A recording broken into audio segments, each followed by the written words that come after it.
Hey, chip in again. So there's one thing you need to know though about synthetic division. And write this at the top. I still have to cover this. Dude, alright, this number keeps calling me. I'm gonna call him back and see if they want. Nope, see, they just hang up every time. Every day this year, I get a call from the same exact number. It's a spam call. It's 716 though. It's 716. You answer all of them. The fact that you're aware that you're getting that phone call every day during this period is the bigger problem. No. Put it away. See, they just end every time. Do you want me to put it in my top drawer? Because then you won't be bothered Can I just by show a it. text real quick? No. Who are you? Connor? It's a stand-up. Bono sounds really good right now. It's a stand-up homeboy. Not for me. Okay, so this can only be used if you're dividing out a linear factor. You cannot do this when you're dividing out a quadratic factor. So like yesterday, our last example was dividing out an x squared plus 1. You can't do synthetic when you do that. So that's number one, only to be used if you divide out a linear factor. So, in this first one, on the setup, if you're dividing by x minus 1, and that's the factor, Allie, what would the root of x minus 1 be? 1. So that's what goes out in front of your little house, for lack of a better word. And then your coefficients for your x cubed, a 3, x squared, a negative 2, x, a negative 4, and a 5. So you always start by bringing down that first term, 3, in this case. And then you do a multiplication. 1 times 3 is 3. And then this is where the main difference is with long division, because rather than subtracting right now, we actually add these two together. Correct. Whereas in synthetic, once you multiply it out, you do subtraction. You follow? Mm-hmm. Did I say that wrong? No. In long division, you do subtraction. In synthetic, you add. Oh, so, wait, is it? I did. I think I did. 1 times 1 is 1. You just keep repeating. Negative 4 plus 1 is negative 3. Multiply again. 1 times negative 3 is negative 3. 5 plus negative 3 is 2. So your answer, remember, if this started as an x cubed, which it did, your original was cubic, your answer is quadratic. So that's going to be a 3x squared plus a 1x minus a 3. And here's how you get your, it's a remainder of 2, but you still put your 2 over the divisor x minus 1, just like we did in our long division with the remainder. Follow? If there's no remainder, you'll get a 0 at the very end, and then you could just end it with minus 3. Okay, and then if that last number is a 0, you also know the same things you knew in long division. It's a factor, so you can factor it by grouping or whatever. Lydia?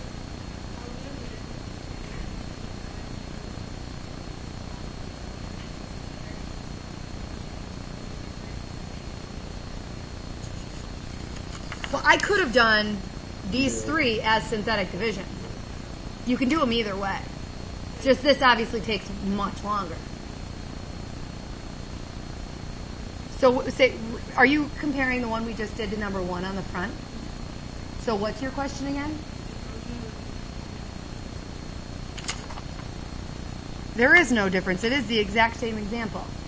So look at my final answer and look at my final answer. They're exactly the same. They're just 2 different ways of doing it. And this way is just much shorter. Okay? What is critical with this way, but we could have worked around, we don't usually work around it anyway, but on number 2, you've got a cubic term, a square term, and you don't have a plain old x term. If you forget it, you will get this wrong by a long shot. Whereas if you forget it with long division, you'll eventually realize it because things won't line up right. But we need to put 0 in for our x coefficient and then our 3. If you don't remember your 0 in synthetic, you're just totally going to be off. So go ahead and do this one on your own.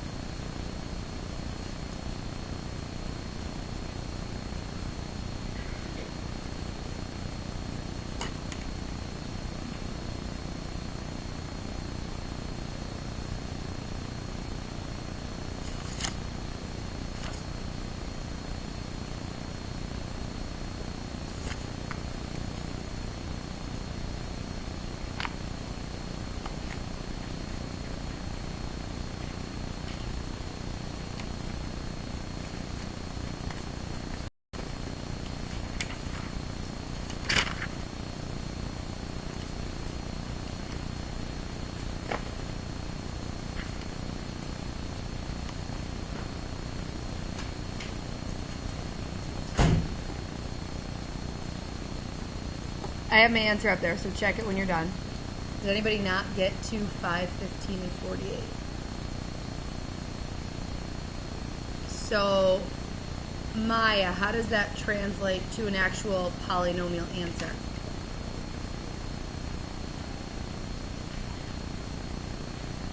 Perfect. Good.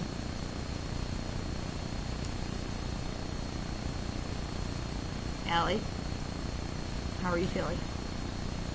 Okay. We're there. Good. Do the number 3 start to finish on your own.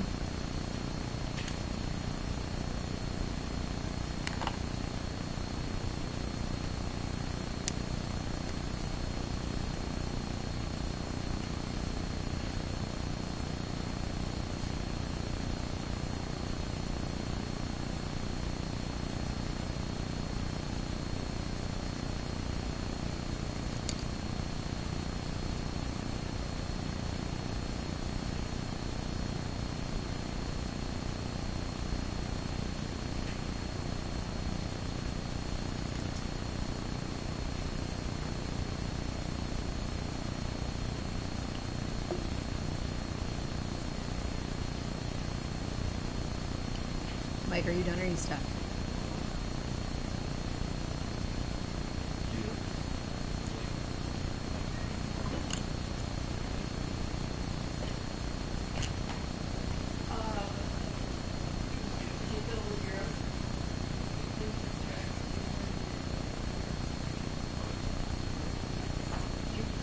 It's more important in synthetic that you do that than it is even in long division. Anybody else stuck?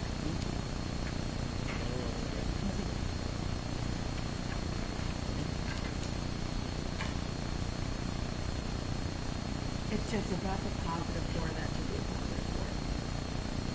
You should only put a negative if it turns to be a negative number. So the same thing is true for this as it is for long division. If you wanted to check via the remainder theorem what your remainder is supposed to be, what would we plug in here?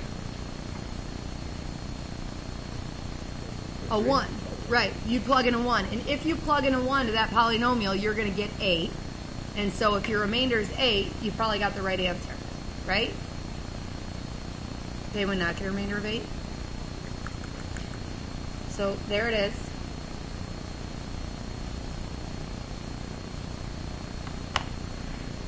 Are there any questions on that? Okay. The next 3 are just use synthetic division to determine if whatever is a factor. So your final answer has got to be yes or no. And you're going to base that off of what? Right. If you get a 0, what's the answer? Yes, it's a factor. And if you get anything other than a 0, no, it's not a factor. Okay? I'm going to pass those right now and jump right to 6.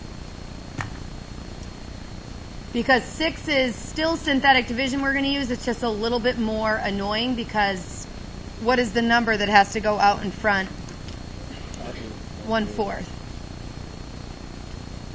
And then you've got 4x to the 4th, negative 1x cubed, 0x squared, 4x, and minus 1. So, don't get nervous on me. What's 1/4 times 4? 1. Negative 1 plus 1 is? 1/4 times 0 is? 0 plus 0 is? 1/4 times 0. Oh, this is easier than I thought. Sometimes they'll be like 1/4 times 5, and you might have to put 5/4 down. Don't worry. Yeah. And then it gets a little annoying because then you have to add your whole number to the fraction. But you have calculators. 1/4 times 4 is 1. Those add together get 0. So to determine if it is a factor, yes or no? Yes. Homework time.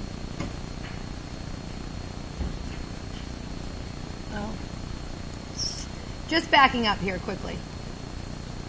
Prior to long division, if you wanted to factor this, and still your first goal in factoring would probably be to try grouping, right?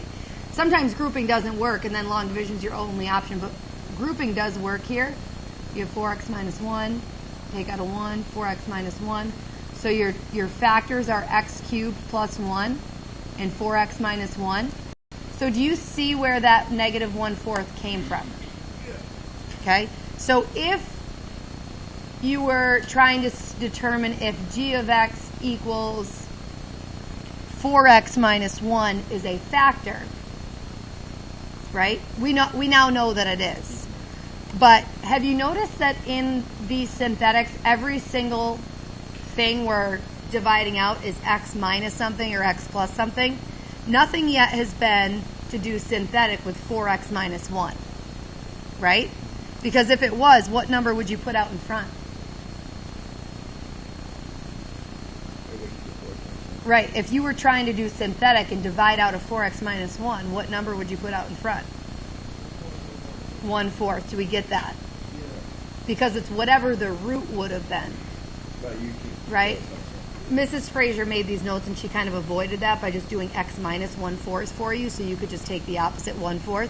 But I think this is, based on what I know you guys do in Algebra 2, this is totally within the realm of possibility that that's the factor you divide out, and that you know on your own that that root would be 1/4 and you go with that. Does that make sense? Okay. So, here's your homework, Ryan. Nope, not odds. 10 questions should take you 10 minutes. All right, well, we gotta pass it out then. Go, Ryan, pass it out.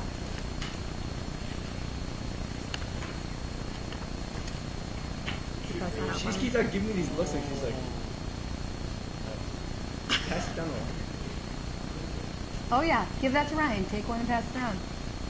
Wait, don't tell Tommy until he gets it. I want the suspense to kill him. Give Ryan. We have another stack.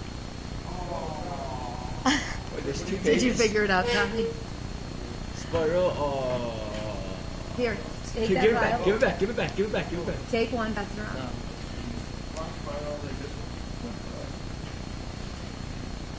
Carry on. You should finish your synthetic by the end of the period, I think. I'm pissed, man. Yo,